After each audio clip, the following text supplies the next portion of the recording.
ఏమి ఇబ్బంది మాకే జైలు కొట్టగా కాదు. కార్యకర్తలు కాళ్ళు చేతులు విరగొట్టిరు. మహిళా కార్యకర్తలు చూడకుండా కాళ్ళు చేతులు విరగొట్టిరు. మహిళల మీద అత్యాచార యత్నం చేసిర్రు. ఆఫీసు ధ్వంసం చేసిర్రు. మేము ఏం బాధపడతలేము. మేము ఎప్పుడు సంతోషపడతామంటే 317 జీవోను సవరించినప్పుడు మీ బాధలు తొలగించినప్పుడు మాత్రమే సంతోషపడతాం.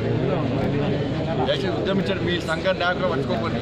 ఒక్కొక్కటి ఇబ్బంది సాగు అయిన అవసరం వస్తే ఇప్పుడు మీరు స్పందించకుంటే జీవితాంతం మీకు ఇబ్బంది పడే ప్రమాదం ఉందా లేదా ఒక్కసారి ఆత్మవిమర్శ చేసుకోండి. మేమెంత భయపడం.